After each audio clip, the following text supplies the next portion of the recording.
Hello, this is ScottieO with Ecstatic Hearts, and welcome. Say something, Manoj. Hi, friends. How are you guys doing? Great, thank you. We're very excited to have you on the call, Manoj. Basically, for those who are just joining, we basically are talking about how to find the love of your life, or just how to find the date of your dreams.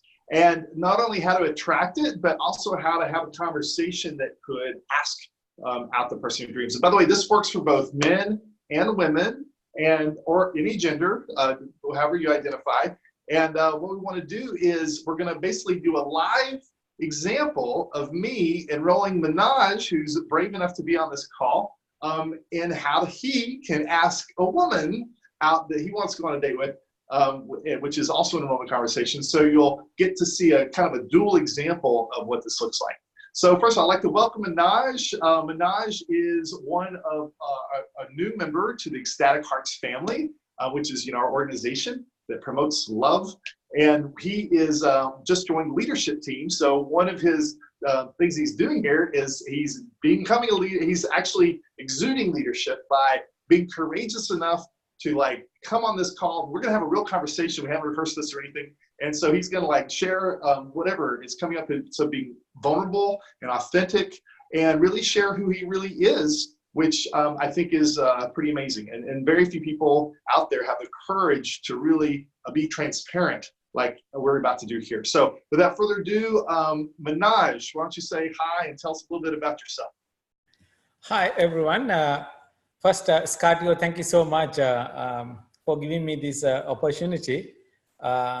To be honest, my heart rate is really up. This is a little bit quite a stretch for me, and I'm pushing myself. And let's see how this goes. Yeah, awesome. Yeah, that's the key right there. One of the big keys to getting what you want is having the courage to go for it, and whatever it takes. And if you are a little nervous, or if you're excited, or if you feel a little uncomfortable, that probably means you're onto something. That's a sign that you're doing something new that's outside your comfort zone, that's stretchy, and that's good, because the only way you're ever going to get anything that you don't already have, or you want to access a new way of being that you haven't been yet, is you have to do something outside your comfort zone, or you already have it. And when we're outside our comfort zone, our subconscious likes to keep us safe. And the way it translates safety is insanely, it basically wants you not to change. So it's just our innate, protection of not changing that causes this discomfort. But once you live in the realms of stretching and, pushing your boundaries and edges, then not only is this excitement this nervousness becomes excitement, and this energy starts to become really fun, but you'll start growing and expanding and continuing to take your life to new levels. So that's coaching lesson one, is if you want something you don't have yet, you've got to be willing to take that leap of faith, to jump, to do something different. And even if you feel a little uncomfortable about it. Okay, so to dive right in, we're going to do the enrollment conversation. The different steps of enrollment are, do you know what they are? You tell me, Manoj. You saw my video. What are the different stages of enrollment? The main thing is finding a connection, right? Ask questions, lead with questions, and see what are the other person is really looking for, or what are their needs, and their goals, what excites them, what they are working for, and get to know the other person deep down. Really get to know the other person, so that you can really see where he or she is coming from. And then once you have that foundation, then conversation becomes more, it's genuine, honest, and there's a lot of integrity. Yeah, absolutely. That's exactly it. And just to recap, enrollment, my definition of enrollment is a way of being that inspires someone to take action now on their dreams. And their dreams meaning something they really want, their desires. And again, enrollment is not only asking someone out, it's attracting things that you want. It is, asking someone out to a movie, or just a friend to a movie. You use enrollment anytime you're trying to get someone to buy a product, to starting your nonprofit. You use it in every area of life. And it's a skill that's necessary to get good at if you want to create big results in the world. All leaders are natural enrollers, or they worked at to become good at it. Okay, so the different stages are relationship, vision, details, asking, handling obstacles, and then follow-up.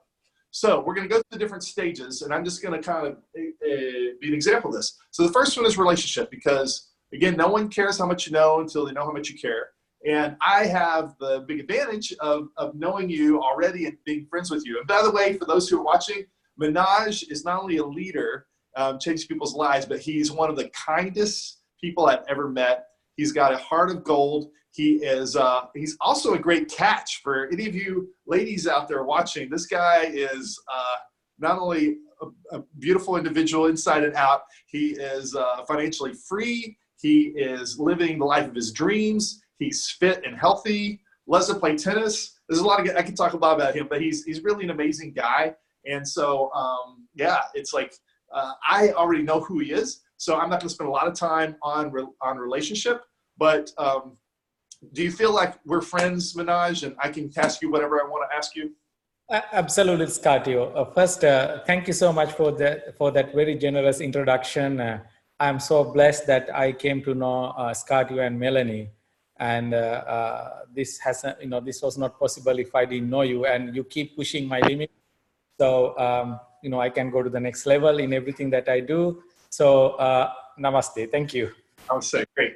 So that's established. And again, if you're in Manoj, if you're asking a girl out, the first thing to do is to make a connection. It doesn't have to take a long time. Sometimes the connection is just an eye gaze where you're really like connecting and you smile, and that's all it takes. And then you like maybe send over a drink, or you go over, or have a friend introduce you, or just have a couple of sentences about who they are, what they want, what they're doing here. One thing I like to do is a conversation piece, which is find something to talk about that's like a third party object. For instance, if you're in line to watch a movie and you're interested in the woman in front of you, ask her about the movie. Say, oh, so what are you coming to see? And like, oh, I'm seeing that too. What interests you about it, or whatnot? When I was in a grocery store, I would actually look around and see which of the different aisles I'd want to go into before I checked out my groceries. I said, oh, this person looks interesting. I think I want to go. So I'd actually go to the aisle, not because of the shortest line, but who's the person that I think is most interesting to get to know. And then I'd start a conversation about melons or something. Like, how do you pick out melons? I'm still figuring this out on the way there. And actually, one of my most successful prospects of asking someone out was doing just that. And I had like 1 minute to do a whole enrollment conversation before she left. And it was so successful that the checkout guy said, dude, I get a hand to you. That was smooth. And he gave me like a high five. And then I got a tap on the shoulder. I turned around, and the other checkout guy was saying, dude, that was awesome. And he gave me a high five. So I knew I was doing something right. So the point I'm making here is take advantage of all opportunities that are around you. The worst place, I think, to ask someone out is in a bar, because people, if they're intoxicated or whatever, they aren't showing their true authentic self unless it's an alcoholic, and I don't think you necessarily want that. But it's more importantly to have their defenses up, their walls. If they're there with their friends and so forth, it's even harder, because if she's with a group, I'm just using an example of a group of girls. My experience is that if there's a group of women together, and you go after one of them as a group that you like, and you're like trying to start a conversation or with the other ones there, if one of the other girls, women, likes you and you aren't paying attention to her, she could get pissed off and sabotage the conversation. If they want girls' night out and they don't like you, they'll also sabotage the conversation. So it's actually better to like go with a wingman or a buddy, where like two guys approach two girls. That works well. Or wait till they're separated from the herd, or do something to sorry, that's bad language. Wait till they go to the bathroom or something, where they aren't in a group, because you want to have a one-on-one conversation. You want the opportunity to have a real conversation with a real person without any distractions, right? So I think the best opportunity is at places like a grocery store, or I used to do like video stores are great, but those have aging myself, not around anymore, except Vulcan and video, I think. Anyway, or a gas station, somewhere where you don't really expect it. Now, you don't want to be creepy and like pounce on people in a dark night and whatnot, but if you're in a place where, there's people, or a restaurant is really great. Always look around and see the opportunities around you all the time. And the best way, I think, is a friend of a friend. Having someone who already knows you and appreciates you, and having them refer you is great. Anyway, I'm going off on tangents. The point is, let's talk about you. Okay, so once you find someone, the next step is vision. So what you want to do is you want to have a vision about what they want. So I'm going to ask you about your vision. So tell me about the woman of your dreams. What is she like? What does she?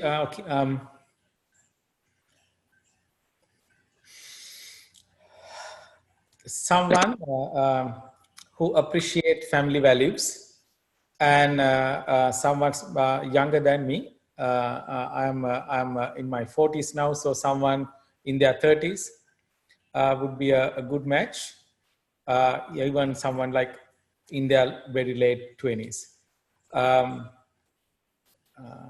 Someone who understands what I do, my business aspects, my real estate, and also, I like to go out and, play a lot of tennis. I like nature. So someone who appreciates what I do and support. And also, same way I want to reciprocate it and see how I can help add value to the partner that I'm looking for. If she likes painting or music, or if she's a school teacher, how I can help her to become a better person in whatever she's doing. So I'm a little bit old tradition. So I always like, so let me turn off my phone here. Sorry about that. Someone who appreciate family values. Someone who like to cooks at home sometimes, and someone who likes to spend quality time at home. And in the weekends, I love travel, so someone who would like to travel with me and see the world a little bit, starting with US, starting with Austin, things like that.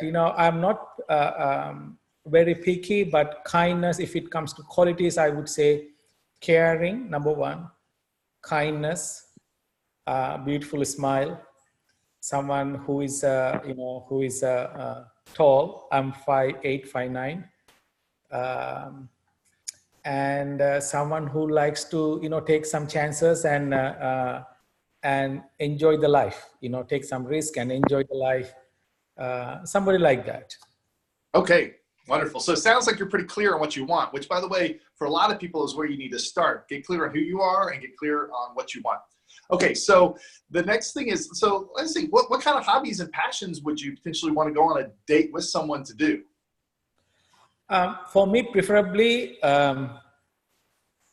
start with, I like tea.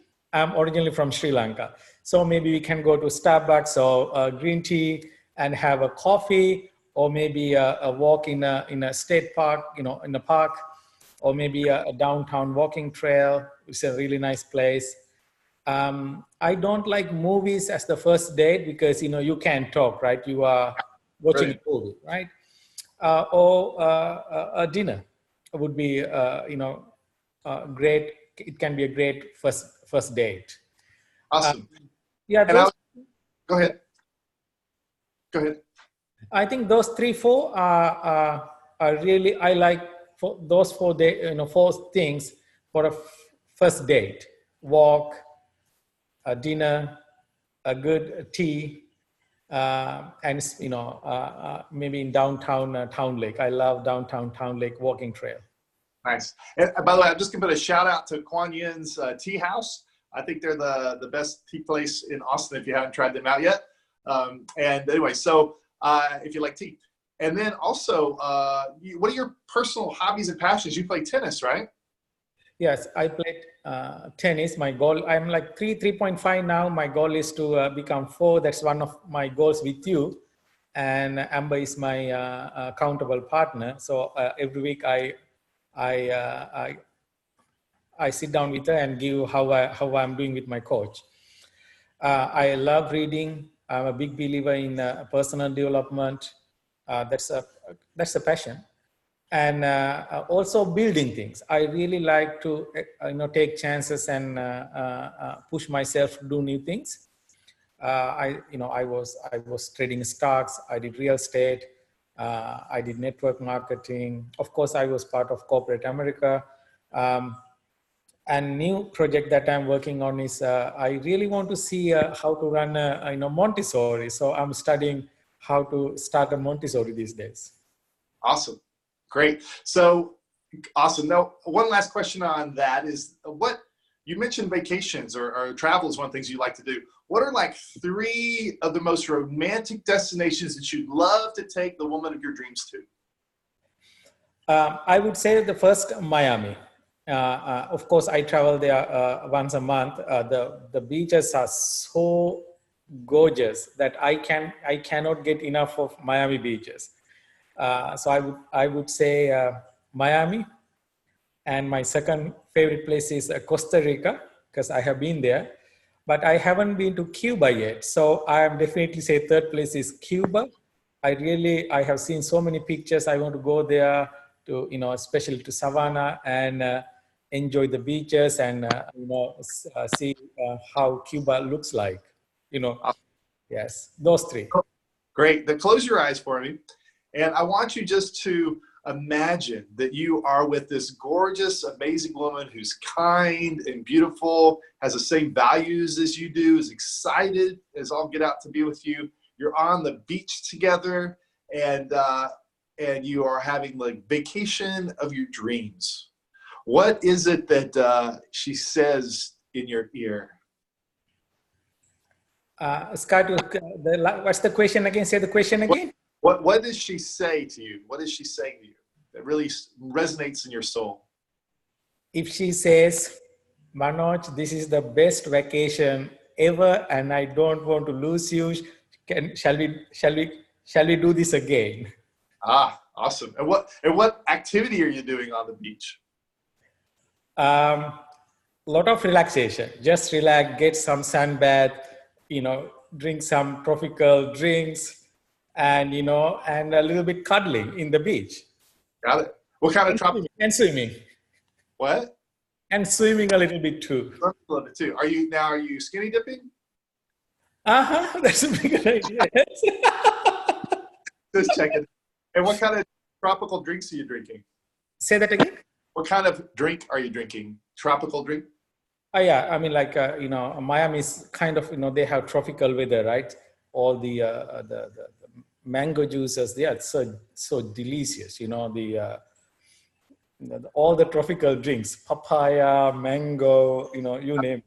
All right, so close your eyes again. And I want you to, again, imagine the scenario. Now, I'm doing all this, viewers, to like paint the picture, to make it as real as possible, because your subconscious does not know the difference between imagination and reality if you're really good at visualization. So the clearer we are, keep imagining this, Manoj, this amazing date. The clearer we are on this, then the more we're actually attracting the energy of it, the more we're training our consciousness that we can have it, that we are having it. And it makes it, it helps defray the fear. Fear is one of the things that stops us from being out there. So the more excited and passionate we can be in our vision about whatever we want, the more likely we are to take action. All right, so Manoj, you're visualizing this, you're tasting the fruit drink, you're feeling the caress of her fingers as she's putting suntan lotion on some part of your body, or you're cuddling, you're feeling the warmth of the sun. She's telling you that she wants to be with you maybe for the rest of your life, and you know that she is the one that you've been waiting for forever. How does that make you feel? That feels so liberating. So free.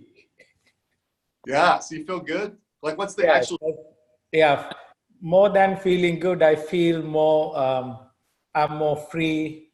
I feel so fulfilled, and I feel so lighthearted. Got it.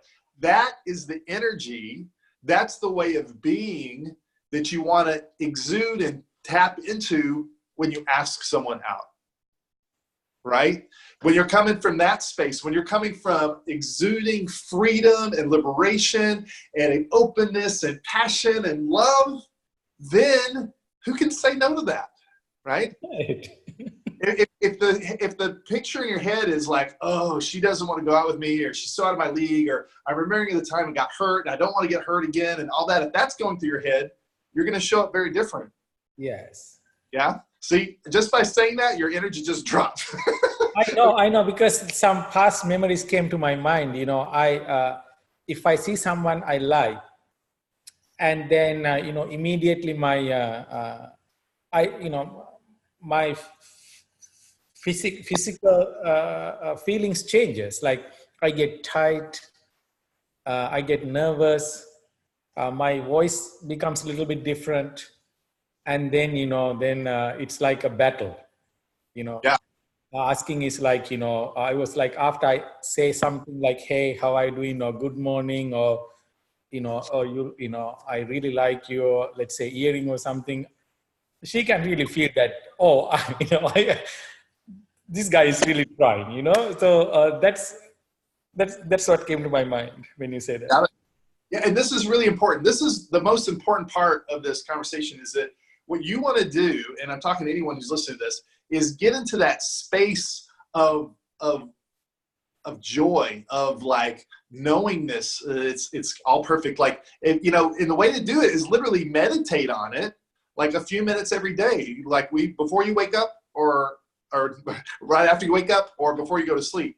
And like get that into your subconscious. If you do that for like 30 days and really visualize that, you might not have to ask anybody out. You might just attract it into your life, because that's like the law of attraction, or the power of it. The more juicy and passionate you get into it, you can also use sexual energy to transmute into that, is that you will create the energy to attract it. And then what you want to do is get so good at that, it becomes automatic. So when you think about asking a girl out, you're like, yes, I can't wait to have this amazing experience on the beach. This is the one. She's going to say yes. I can't wait for her to say yes. And then you ask her out. Do you see what I'm saying? Uh-huh. So that's the beingness. So how you be, how you show up is what's going to make the difference. Okay. So that's vision. That was an example. I just had a vision conversation to get you excited into the situation. Now, the what I'm going to ask you for is to ask someone out on a date this week. Oh, this is the challenge. This is the challenge. This is the ask. So like I'm inspiring you. I'm attempting to inspire you to take action on your dreams. Without action, guys, this is all just in your head. And it's possible you could attract someone, but you're going to have more results if you actually take action. The more radical and the more massive action you take, the quicker and the more likely you're going to get what you want. So how long has it been since you've asked a woman out on a date? Give me 1 second to charge this one. Yeah, I had to do the same.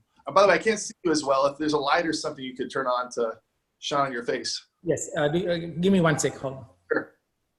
Now, if you're watching, this is a good example of resistance that happens when you actually ask someone what they want. Sometimes they'll try to change the topic, or they'll get distracted, or they'll have trouble hearing you, or sometimes in classes and so forth, people will kind of nod out, or need to get something to eat, or they'll just start feeling sick. Or it's amazing. Our subconscious is so powerful, and it's not that it's bad and wrong. Our subconscious is necessary, but its job to keep us safe. So what it does is it tries to like sabotage changes that we're making. So notice, it's not an accident. Manoj, I was saying that you got to be careful of your subconscious kind of clawing you back the way it was. It's not an accident that this little disconnect happened right after I asked you. I know the battery was dying, and I got a message on the screen.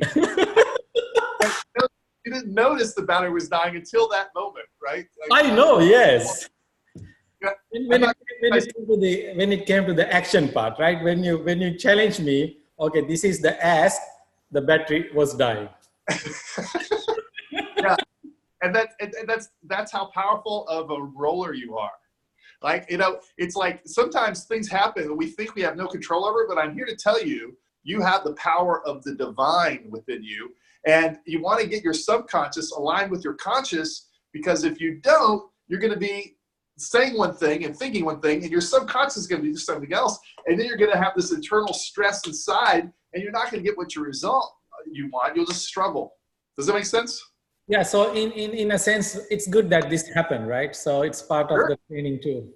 Absolutely, absolutely, and I'm picking on you a little bit because I want to demonstrate this for everyone, because you got to notice when, you know, the power of mindfulness, which is one of the things we teach in Tantra, is that it shows you, oh, I just took myself out of the game, or look, I just missed that opportunity, or because if we don't notice what happens, we'll just say, we'll just go on to something else, and we won't even notice that we just missed the opportunity. You know, like for me, I wouldn't even notice attractive women around me because I was so focused on my business and what I thought I wanted and so forth. I didn't even see I actually had to start giving myself points and like make a game out of it to like train myself to even notice the women that were around me. And then I gave myself points to like ask women out because I was so terrified of being rejected, and it hurt so much because the very first girl I asked out laughed at me, and then the whole hall of people laughed at me, and I was like, I was devastated.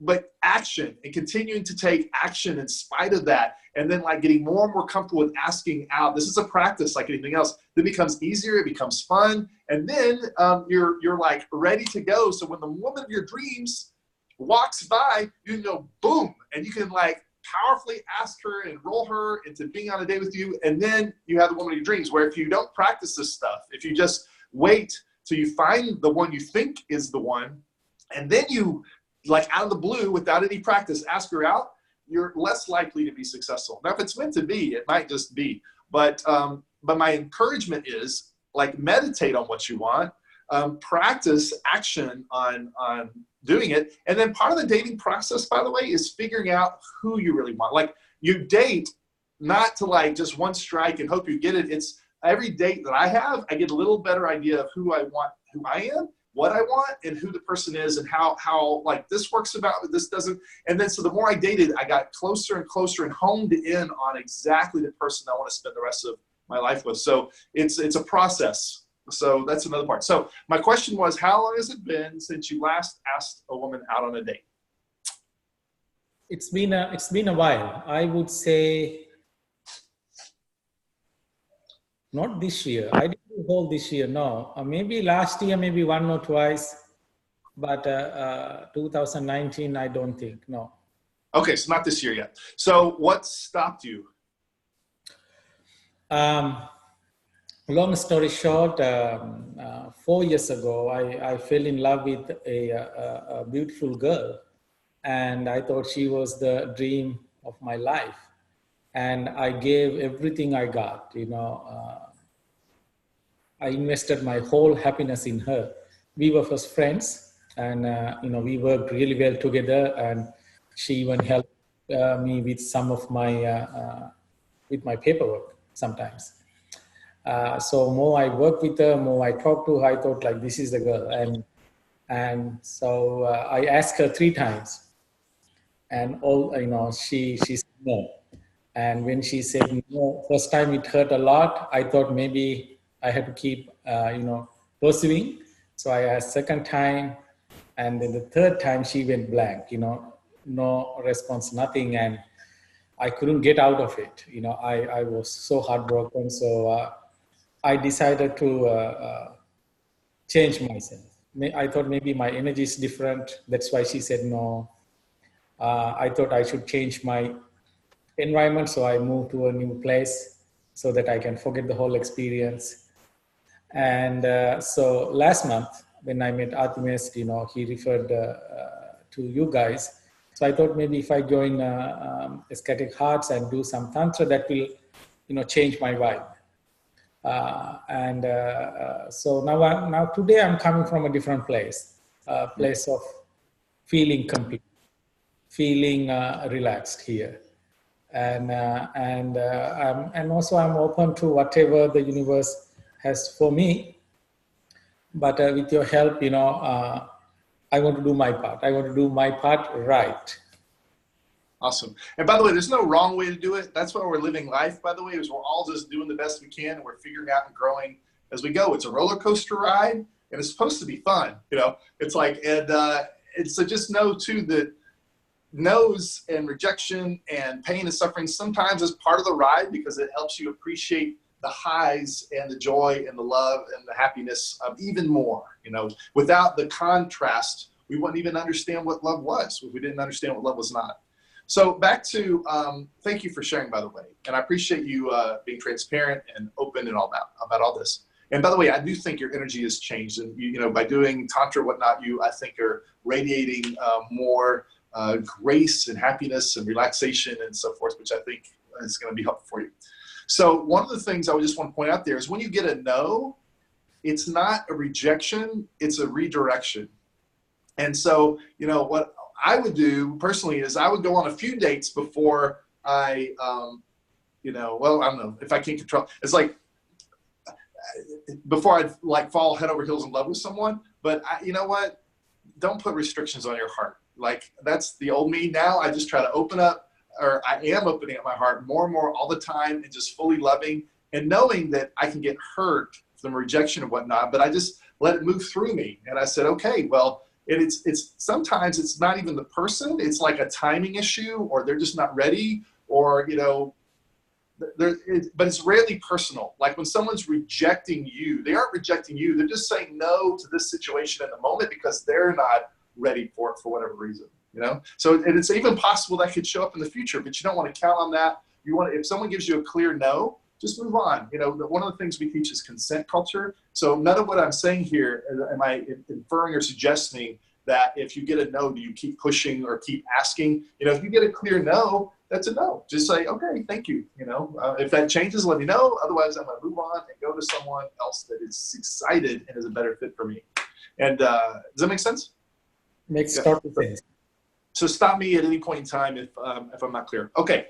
So the challenge then, so the stopping, just in one sentence, what stopped you from asking someone out recently was? I was heartbroken, and with that feeling, I couldn't go out. You're heartbroken. Okay. Are you heartbroken now? No, especially after the Tantra one event. Great. I feel, you know, so relieved, and I feel more balanced in my energy. So now I'm different. You know, I'm ready now. Okay. But it's been a few weeks or so since that's happened too. And you haven't asked anyone out since your energy has changed because? I didn't put it as it was inside it. It's a big priority, like one of my top goals, also like for life goals. But I didn't take any actions. I have no idea actually. Okay. Well, it doesn't matter too much. And what I'm doing is I'm doing. I'm scared. Okay. From the past, and maybe I'm still a little bit scared. But I really, I think too much. As you say, now you challenge me, so I have to go out and do it. Great. And by the way, every decision we make is a choice of, is my vision greater than my fear? Fear is the thing that ends all movement in the world. Like all possibilities, all future possibilities of growth and change and the things we really want. The biggest enemy is fear. Fear stops us from taking action on our dreams more than anything, or maybe everything else combined. So usually it's always fear of something, whether we're in tune with it or not. Now, what we want to do is we want to build, because most people are at this equilibrium or something. They're kind of living the life where they want to be. Our job in enrollment conversation is to build their vision, get them excited so that they go, yes, I'm going to make that decision. Now here's the thing, if you don't make the choice of a yes during that window when they're excited, and they'll say, yeah, yes, sure, maybe we'll go out on a date, you know, call me or whatever. That happens a lot, by the way. You say, yes, let's exchange numbers. And then like the next day, they're like, oh, wait, I remember when I got hurt before. Oh, wait, you know, like, I don't really know this person. Oh, what if they're a serial killer? I don't know if I really want to go with this person. And then the person calls and they're like, ching, and they hang up because their fear had outgrown their vision. And that naturally happens over time. Naturally, our fear gets greater than our vision. So that's why it's really important to ask when they're in their vision and not later. Does it make sense? So when you get someone's, when you ask them out on a date, ask them out for a specific date. If you don't know the day and time, you know, get as close to it as you can, but get to an actual commitment before you finish the enrollment conversation. And again, we're just using dating as an example. This is true in every area of your life. If you are, enrolling in trying to get someone to enroll in a workshop or something, like you also want to have them make a payment then and there, because the payment is their commitment that they're going to do it. If they don't make a payment then and there, then that can come back and their fear will grow, and then it'll get harder and harder later on, at least for most people. Some people are like you, Manoj, you're a man of your word, and I know that what you say is you're going to do, so I'm not that concerned. But most people don't live in a world of really high integrity, and that's why we have ghosting and stuff, which I don't really understand. Like, if someone gives me their number, I expect that they actually want me to call them. But today we live in a day and age where, like, yeah, call me, and then someone might disappear for a month. Sometimes I have people, like friends, that have ghosted for months or years, but then still come back in my life. And so don't take that personally, and just keep being the person you are and the vision you want. Okay, I'm doing a lot of tangents, but I think this is all important stuff. Okay, so the question is, are you willing to ask someone out this week? Yes. Great. And are you going to ask out? Do you have anyone in mind yet that you want to ask out on a date? I don't have anyone in mind, but of course I have a crush on a girl. Okay. Maybe I can ask her, or I can start all over. I can go to a grocery store and do this exercise. Well, here you go. I'll make a double dare for you. Ask you have a crush on, and see if you can find someone else in the next week and ask them out as well. So, like, ask out 2 girls. Okay, so I asked someone brand new, and what's the first one you said? The person you said you had a crush on. Yeah, I have a crush on one girl. So you can ask out the person you have a crush on. Okay, I can do that. And then ask out some random other person. Now, the advantage of being asking out a stranger, for me, it's easier sometimes, because if it's someone I really like, and it's like, oh, if she says no, it's so much harder to take than if it's a person that I barely know at all, right? So sometimes it's easier to practice. Not that you should not ask people you legitimately want to go out with. So, don't ask someone you don't want to go out with, just a practice. But it is, again, getting good at enrollment of any kind, and getting good at dating and asking people to go on dates. Again, it's a practice. So just force yourself to, or inspire yourself to go out there and ask someone that you don't know that well. You might find that it's easy. Okay, so this week, 1 week from today, you're going to basically ask out 2 different women, and then tell me offline here what the results were and what happened. Okay? Do it. Great, awesome. And by the way, handling objections is the next part, and I kind of did that in reverse. But in a typical structure of enrollment, now you would say, it's been a while because I'm scared, whatever. And the best thing you can do when someone says, I don't know if I want to do this, or I don't know if I can, or whatever, is and again, I'm not saying no. If they say, I'd love to go out with you, but I can't do it Tuesday, what do you say? I would say, how about Wednesday? Yeah, exactly. My dog is scratching at the door. Do you need it? Okay. And if they're saying, I'd love to, but I have to get a babysitter, what do you say? That's a good one. I have heard that before. If someone says, I have to get a babysitter, I would take it as, I need to get a babysitter. I would ask, I will ask a couple of questions. Like, do you think your mom or grandma can babysit? How about we'll tentatively book a date? And if something comes up, let me know. Yeah, you might be bold and say, I'll pay for your babysitter. Or, but here's the thing. If they're quick and easy answers, great.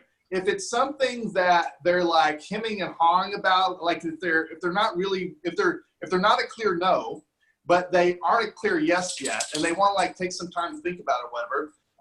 What I usually do is go back to vision, because most of the time the obstacles or the things that they say aren't the thing that's stopping them. It's the fear that's stopping them, and they're just using this as an excuse to do it. Does it make sense? So to get in the way. So I would sometimes, if there's an obstacle, you got to look at people as powerful individuals that can handle any obstacle that comes up, right? Not as someone weak that you have to care for or take care of. Then they have the power of the divine with them. So well, how do you want to handle that? You know, it's like sometimes they'll give an obstacle, I'll just laugh and go, come on, you know how to do that. You know, like you can get off of work you want to, or you can, you know, it's like not to mock them, but depending on, again, the scenario. I'm usually talking about, what I'm talking about is like a workshop or something. But if I'm asking someone out on a date, I would go back to vision. Well, do you want to hang out with me? You know, won't it be fun to go dancing? Isn't it worth to take some time off and do something for yourself that you really enjoy? You know, it's like, so go back to vision and get them excited again. It's because their fears just cropped up because you asked them something, and sometimes it's enough to go, oh. So we'll get them back into, why do you want to go in the first place? Why is this important? Isn't it worth doing whatever sacrifice or challenge it is to like get what you really want? Make sense? Makes sense. That's how you handle objections. The last thing you want to do is follow up. And this is important in that, let's say you ask a date, it's Thursday, or it is Tuesday, you asked for Thursday. And so on Wednesday, I would probably send a text or something, say, hey, so great meeting you yesterday. I can't wait for our date tomorrow. I'll pick you up at 6 or something, right? Like a little nudge to like keep them in the thing, because again, the longer you wait, the fear kind of grows up. But when you follow up, it's like, oh, okay, he really does care about me, or the guy's real, or you know, whatever it is that they're having conversations about. And then after the date, I also think it's just good etiquette to have a thank you note, no matter how the date went, even if it sucked or something. It's like, well, thank you so much for spending time for us to get to know each other, and I wish you the best of luck finding the person of your dreams that's a better fit. You know, or something like, you know, it's like, so, and if it's a good date, let them know you had an amazing time. So, you know, a thank you note, it never goes out of style, even quick text, right? Yeah. So, oh, sorry, I'm kicking this thing. Say again, do you have a question? Yeah, I'll make a note on a few things before I forget. Okay. Yeah, and if you're at home watching this, feel free to take notes. And everything I'm telling Manoj here, I'm hoping can apply to your life too. And the reason we're doing this real life call, real coaching, is because you get a better perspective, and maybe you can relate with Manoj and some of this stuff about your own life that can support you. And we're almost done because I'm happy that we got a successful conversation. And I did want to say one other thing. So you're clear on that, and that's the full range of enrollment. I'm excited for you that you're going to ask the girl out, and it's going to be great. One other thing I quickly wanted to talk about was sexual empowerment. When we talked before, you agreed that you want to do sexual empowerment. What do you think, tell the audience, what is sexual empowerment and how do you think it can support you? ScottieO, I don't know the content of it. Sure. But based on what you mentioned, it's about awakening more sexual energy and feel more masculine in my case. Is that correct? That's part of it. So I'll tell a little bit more, because this will support you as well. The single biggest thing I know of to support you and continue to be the most powerful, sexually empowered man that I know you are is this workshop. And what it does is it actually it identifies your limiting conversations that are in your subconscious that are clawing you, that are holding you back unconsciously. These are not things that you even know are there. There aren't things you can see. I mean, you might go, yeah, I have a fear of rejection from the past, so forth, but there's other things that made up before you were 5 usually that have dictated how you show up in the world. And you're living out of this programming, these beliefs, these ingrained interpretations of reality, that some of which serve you and some of which don't. And so what we're doing is we're going to flush up all these conversations and stories. And these are the same things, by the way, that all the personal development workshops work with, whether it's Landmark or Tony Robbins or LifeSpring. There's a lot of different, what I did is I took all these different things, because I spent like 10 years and $100,000 of my life to really learn all these things and apply them to relationships, sexuality, and love, because I think that's the most important thing to spend this stuff on. And I've taken that and I've combined it with Tantra, like the ancient principles of moving energy and connecting with your heart, and marrying the two to make this a really powerful program that's going to support you in showing up in your true, confident, authentic self. And what we're going to do is we're going to take any limiting conversations that aren't serving you anymore. We're going to annihilate them with tantric energy. We're going to have a lot of fun doing it, by the way. It's very playful and energizing. And then we're going to overlay that with positive interpretations, belief systems that support you. For instance, if you have a belief that if I ask this girl out, she's probably going to say no and hurt me, we're going to take that, eliminate it, and we're going to replace it with, boy, this woman cannot wait to have me in her life because we're going to have the most amazing vacation in Costa Rica ever. And you're going to have that running in your head, and it's going to have you show up in a different way that's going to be more powerful. And it's going to, your alignment of your conscious thoughts and your subconscious are no longer going to be struggling and at odds with each other. They're going to be aligned, and they're going to have you take off in ways that you can't imagine. Does that make sense? Makes sense, yes. Great. And it's also going to make you sexier. You know, we actually we evaluated this in the last 2 classes that we did. We only did this twice so far. Is that we had a 30% average increase in sexiness in a weekend. So that alone is going to help you get dates and stuff too. So I'm really excited about that program. Now, one of the reasons I'm bringing this up is for anyone watching, it can really support you in having and attracting the love of your life. And for you specifically, I know it's going to really support you in what you want. And you've told me that this, having the love of your life is really important to you. It's one of your big lifetime goals. Now, when we talked, was it yesterday? I don't know. When we last spoke, you said, yes, you want to do the sexual empowerment workshop, but I'm just going to point out that how you do one thing is how you do everything, right? How you do one thing is how you do it. And I asked you if you wanted to pay for it now, and you said later. And I accepted that because you, unlike most of us out there, I believe have integrity, and I trust that, and that's cool. But well, the reason, but I just want to take a minute and look at that because what stopped you from wanting to pay now, I guess is my question. Okay, good question. I have this, I would say, I don't know the right word is habit, but if it is a considerable amount in my mind, in my finance world, I know in my mind, I make a commitment, even like, let's say, I like to buy something, like something materialistic, right? Right. It makes sense. It's better to pay it now and get or, buy it. But then I tell myself that I am, for certain financial decisions, I want to take 24 hours to sink in me. Then it's a quality yes. Got it. And then after 24 hours, I made my decision because sometimes I have this thinking like, maybe I'm not in the right mind to say yes now. So I would say for you, of course, I say yes, I am going to attend. So I'm going, I'm going to keep my word. But in similar circumstances with other people, with other purchases, I would say this makes sense. I really like what you have, what you're offering, but I need 24 hours. I'm very upfront with that.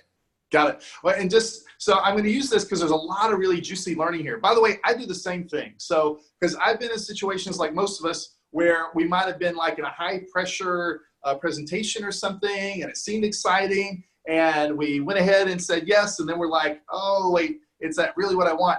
And so part of that is like discernment, and that's where fear can actually be useful, because it's like, oh wait, I just stopped me from making a really bad decision or something like that. And by the way, if you don't know, anytime you're in a seminar or something, you have up to 3 days by law to be able to get your money back, this FYI. But and so I do the same thing. The problem is that if you know this is something you want, and you have your excitement, and you're clear in your vision, and you don't take action, you're basically allowing your fear to grow up. Now, what you're saying is like, well, let's say my vision will go down. If I still want to make the decision, then great. But just notice that's what you're doing. You're giving time for your vision and your excitement to decline and your fear to go up. Does that make sense? And so if it's something that you just know you want, the best time to take action is now. If you're enrolling someone in a date, the best time to get their phone number is then, and to specify the time and appointment, get as clear as you can to get a yes, because usually waiting is not your friend. Usually the more time that goes between a yes and them actually taking the action that also means a yes, then the more time you're allowing fear and their subconscious programming to take over and take them out of their new possibility you spent all this time creating. Does that make sense? Yes. Yeah. Yeah. So just notice that. And when I say you enroll someone, it doesn't really count until they pay for it. What's something interesting too is when they do pay for something like a workshop, I'm switching gears to like sexual empowerment, is that once they pay for it, then there's something that clicks in their brain. In Western culture, it's like, it's not really real till you pay for it. And once it does, then there's something shifts in your brain and you actually start creating results. That's the beauty of like them saying yes, is then instead of them questioning their decision and trying to figure out if it was a good one or not, then their energy is going towards, oh, I'm looking forward to this decision. Like, I wonder what's going to happen when I meet the love of my life or so forth. Does that make sense? So you're actually, the quicker someone actually makes a real decision, then the quicker their results are going to show up in their lives. Very often, once people have signed up for like sexual empowerment, they start having strides and breakthroughs in their life automatically. And I see that all the time. The other thing that I just want to point out, because you're part of the leadership program and you're actually having conversations with other people about this, like you can't really expect anyone to do something that you aren't willing to do yourself. And so from a source perspective, when you say yes, it's going to empower other people on the team to say yes. It's going to demonstrate that you're committed to it and other people can therefore be committed to it. So there's a lot of reasons in my mind for you to go ahead and say yes to what you want. Does that make sense? Makes sense, yes. Got it. So just to check in, so after we get off this call, do you want to, you 24 hours have passed, by the way, do you want to sign up for sexual empowerment and see what else we can do for you? Yes, definitely, of course, yes. After this call, if you can, I'll call you or you can call me and then I'll give you the credit card number. Great. In 3 minutes, something comes up, so I need like 1 minute to send a text message to a friend. All right, so I'm going to end the call here. And again, I'm just demonstrating my enrollment conversation. I enrolled you both in doing a date and also doing the sexual empowerment workshop. And you now are clear, 2 examples on what you can do to ask a woman out and how that's going to work and support you. And call me for coaching. I'm here for you always. I love you, my friend. Thank you so much for being on this call. And I think this will make a difference for people who are in a similar situation as you are. All right. And thank you, ScottieO. Thank you so much. I don't know whoever is going to watch this video, I don't know how they will take it, but this is true me. I shared, how I truly feel when you ask the questions. And I am so blessed that you and Melanie are in my life. That itself is a blessing. So thank you for everything that you are doing for me, as well as for the whole community. You are such a wonderful, soul to this world. Thank you so much. That means a lot to me. I love you. For anyone listening, we're ecstatichearts.com. And this is ScottieO signing out. Bye-bye, Manoj. Thanks so much. Bye-bye. Take care. Bye.